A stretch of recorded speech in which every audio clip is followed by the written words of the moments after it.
नमस्कार students. Chapter second आपका complete हो चुका है। पिछली वीडियो में वो कंप्लीट हो चुका था। अब हम एनसीईआरटी के जो क्वेश्चंस हैं उनको पढ़ते हैं।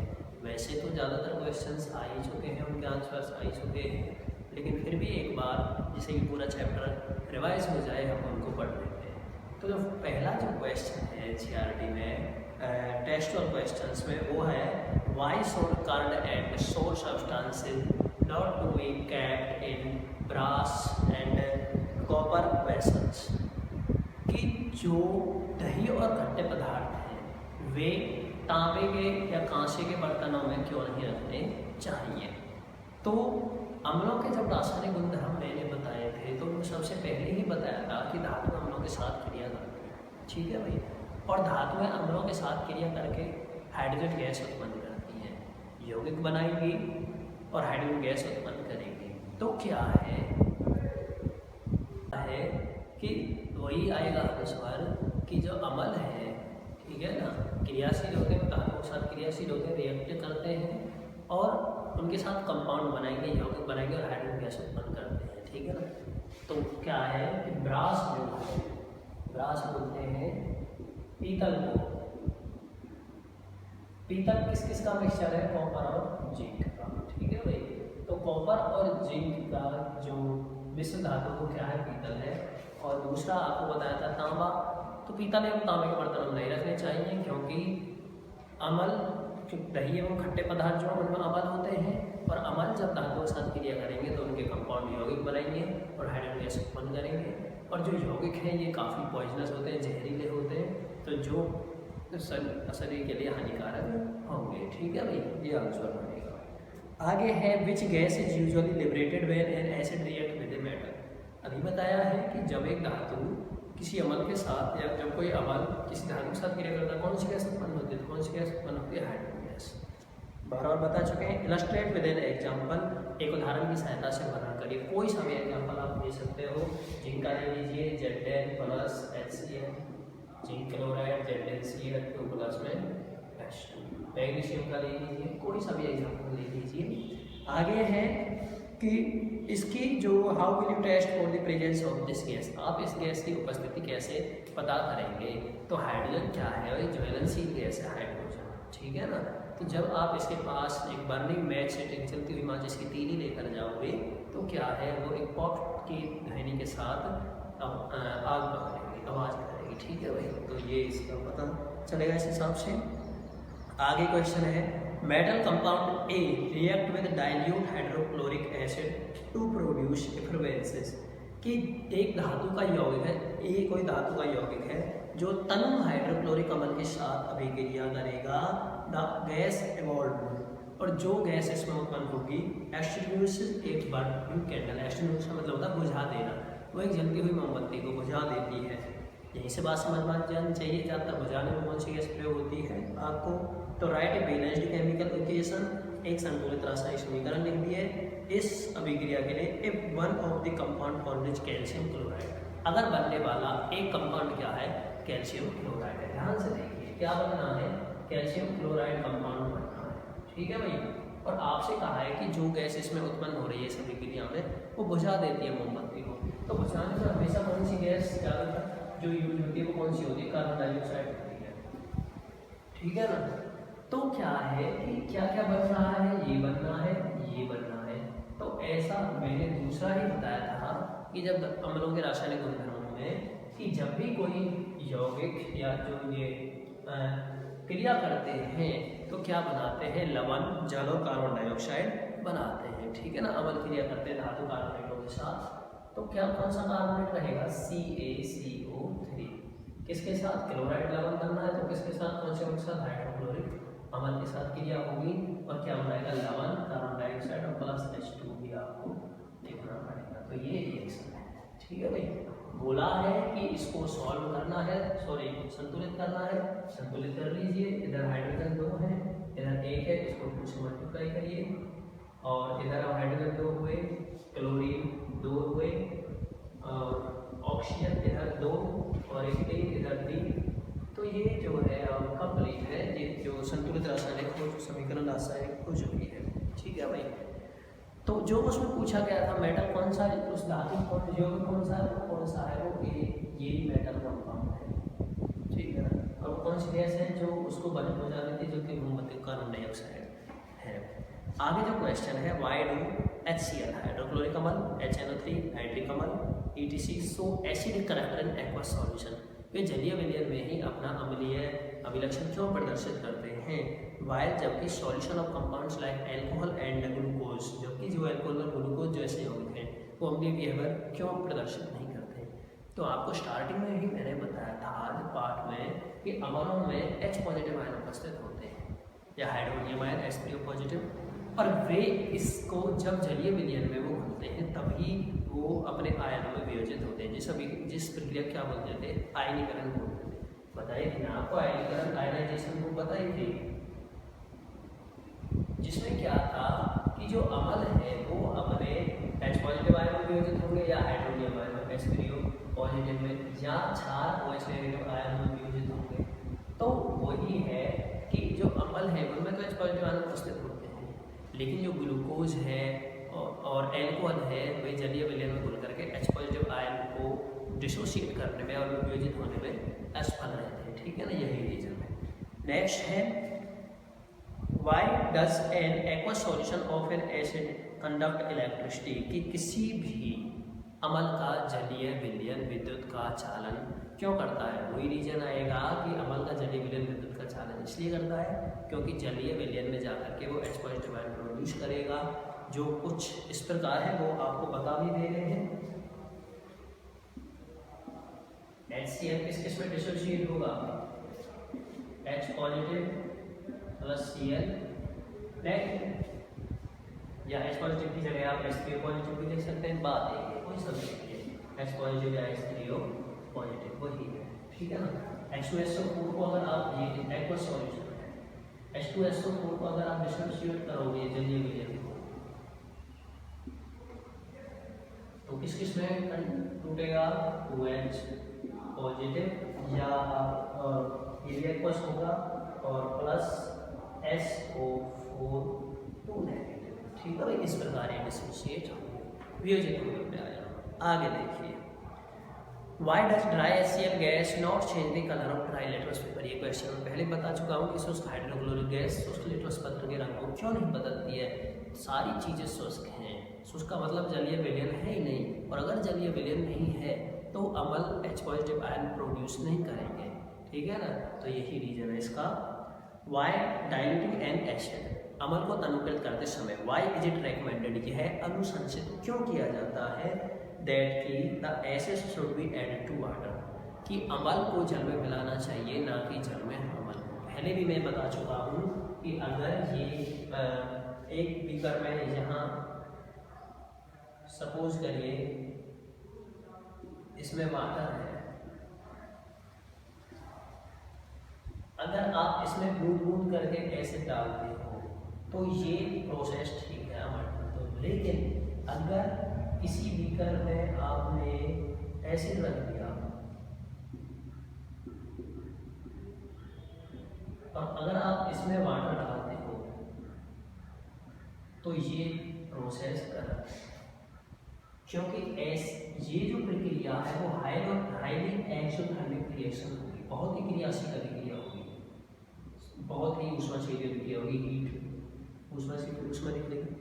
तो क्या होगा, जिसकी वजह से अगर आप ऐसा करते हो तो जो ये बढ़कर ये बहुत ही ऊष्माक्षेपी अभिक्रिया होगी, ये जो उछलकर ये लिक्विड है ये बाहर आ सकता है, आपके फेस पर या बॉडी के किसी पार्ट्स पर जाके गिर सकता है। अमल जो हानिकारक होते हैं ये सिट्रॉन एसिड हो, प्रबल अमल हो।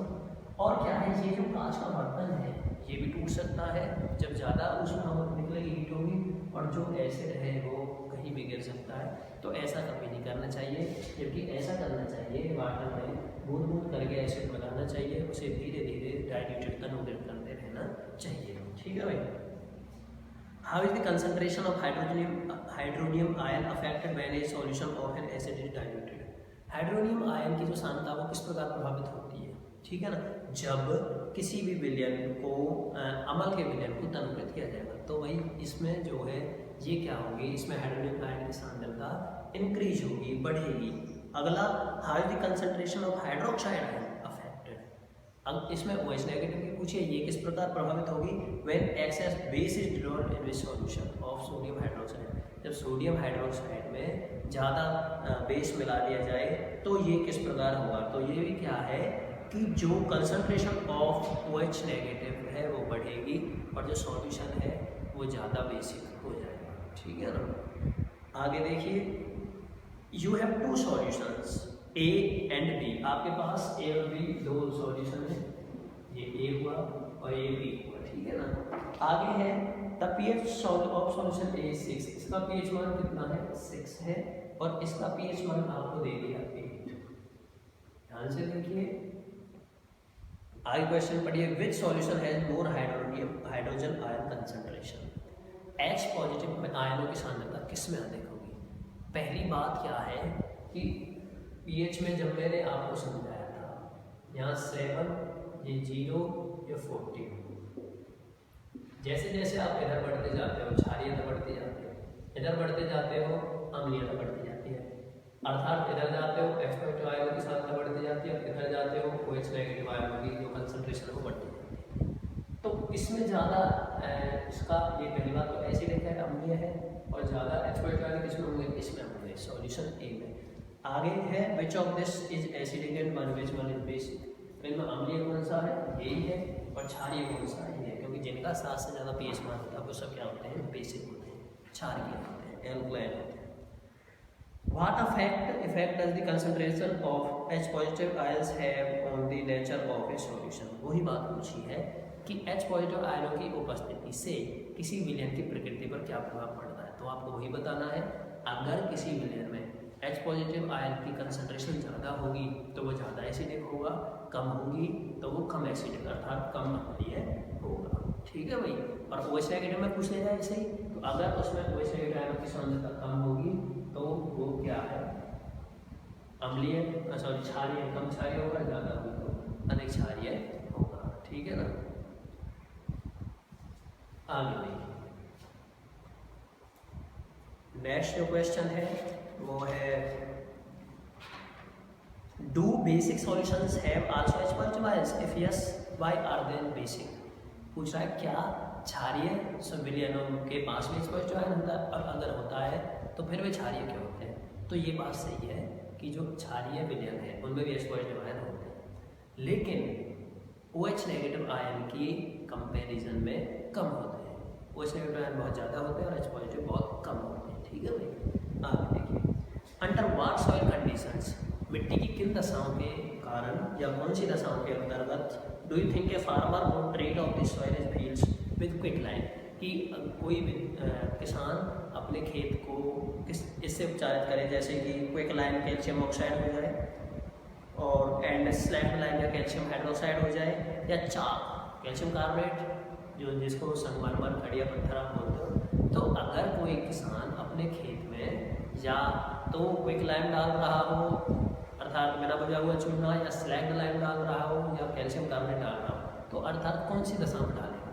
तो ये जो आपको एग्जाम्पल बताए हैं तीनों कंपाउंड बताए हैं, जो ये यौगिक बताए हैं तीनों आपको, CaO कैल्शियम ऑक्साइड, COH का उल्टा है कैल्शियम हाइड्रोक्साइड, CaCO3, ये तीनों क्या है, बेसिक है। क्या है ये तीनों, बेसिक है, ऑक्साइड है, ठीक है भाई। CaO की बात करूँ मैं, या CaOH का उल्टा इसकी बात करें, या CaCO3, तो ये तीनों क्या है, नेचर में कैसे हैं, बेसिक है, क्षारीय है। अब किसान अपने खेत में क्षारीय कब डालेगा, जब उसके खेत में अम्लीयता ज़्यादा बढ़ गई हो, एसिडिक कंपाउंड्स ज़्यादा बढ़ गए हो, ठीक है। अगर इनकी कंपाउंड ज़्यादा हो रही हो तो इनको खेत में डालेगा वो, जिससे कि जो सॉइल में pH लेवल बना रहे, ठीक है भैया। आगे what is the common name of CnCl2, calcium oxychloride का साधारण नाम क्या है। तो पहले ही बता चुके हैं आपको, क्या नाम होता है, ब्लीचिंग पाउडर, रंजक चूर्ण होता है। Name the substance which on treatment with chlorine yields bleaching powder, उस पदार्थ का नाम बताइए कि जो क्लोरीन के साथ क्रिया करके ब्लीचिंग पाउडर देता है, कौन सा है वो, ये सब पहले बताइए।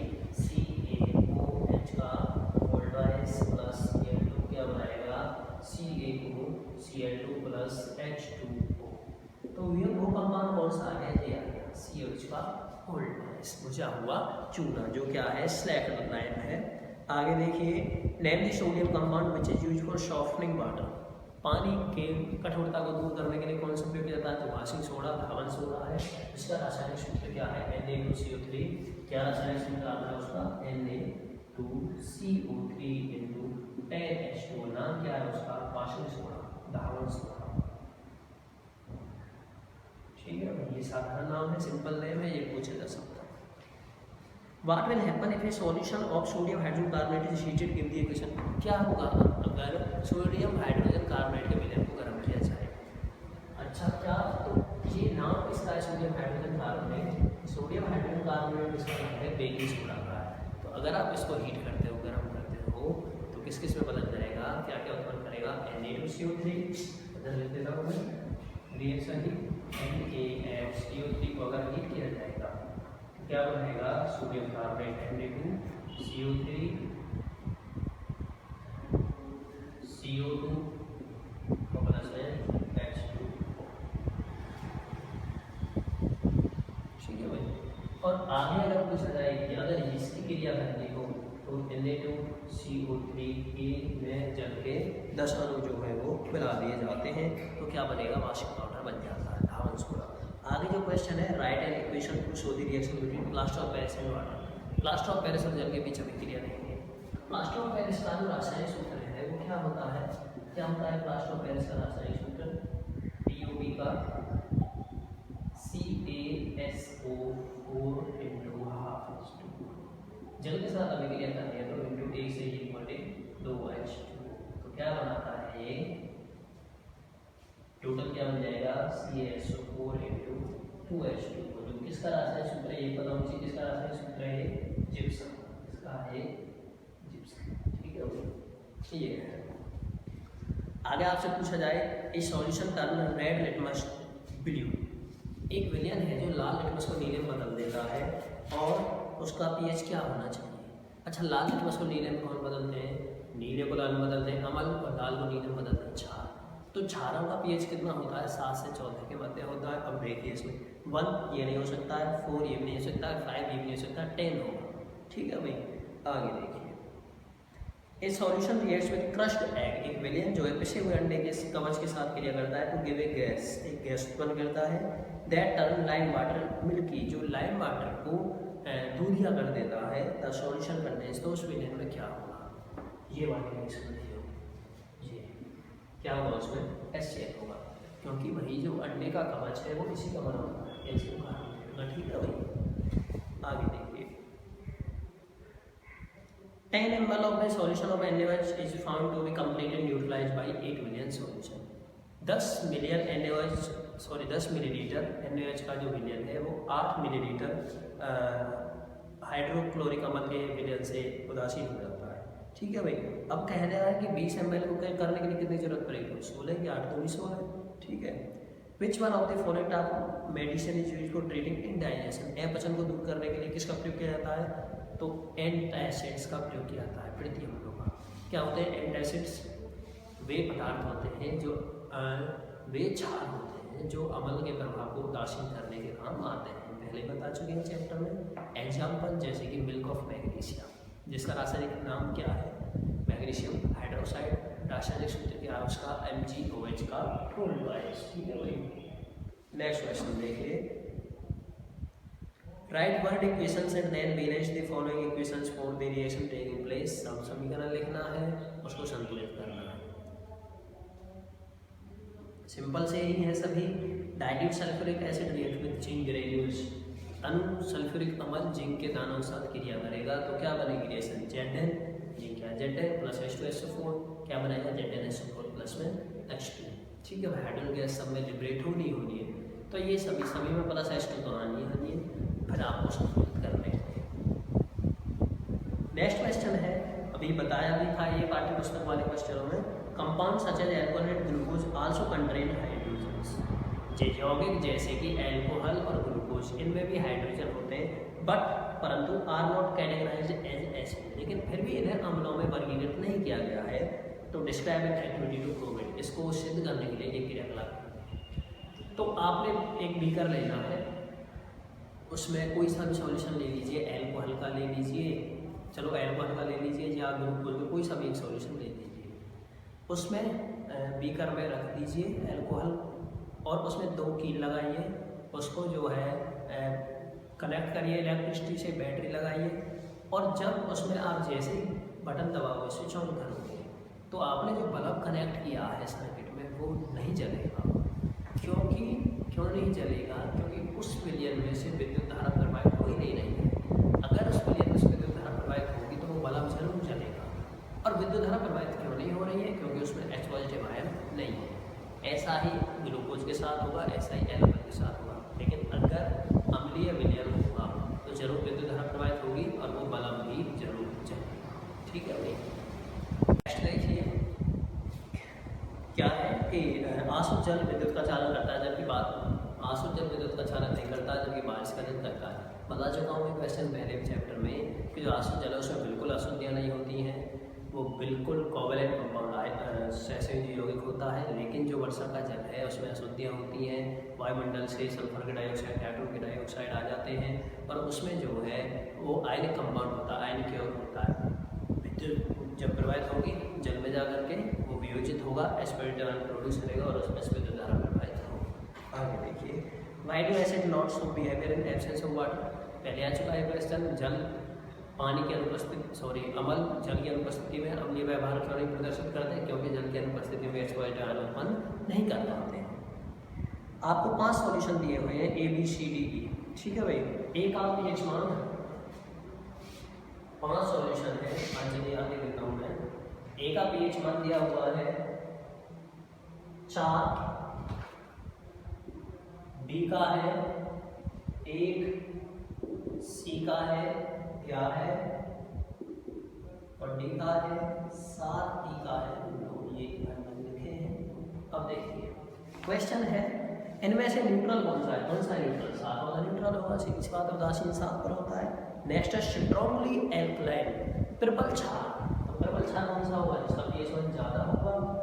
11 वाला कौन सा आ जाएगा? ट्रिपल क्षार आ जाएगा। ठीक है भाई, सॉल्यूशन सी। नेक्स्ट क्वेश्चन है स्ट्रांगली एसिडिक ट्रिपल अम्ल कौन सा होगा?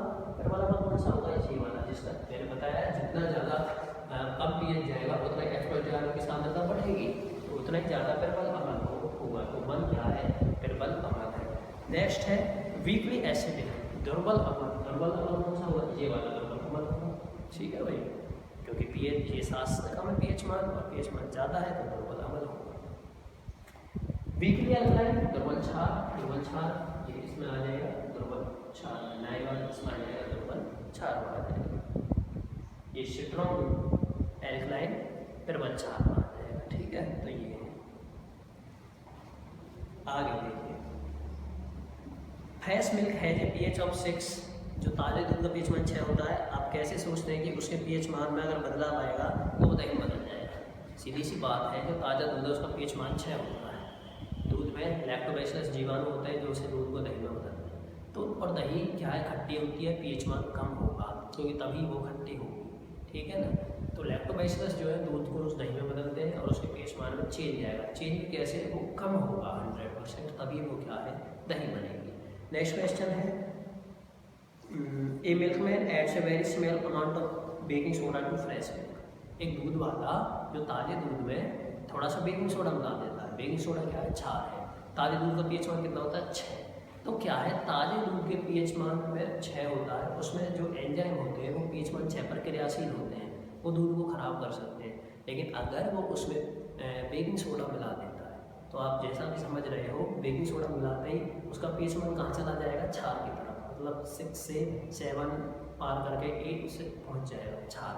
ठीक है, तो मतलब क्या हो गया? वो क्षार बन गया, अर्थात अब जो दूध है वो खराब नहीं होगा क्योंकि उसमें उसने क्या मिला दिया? Baking soda.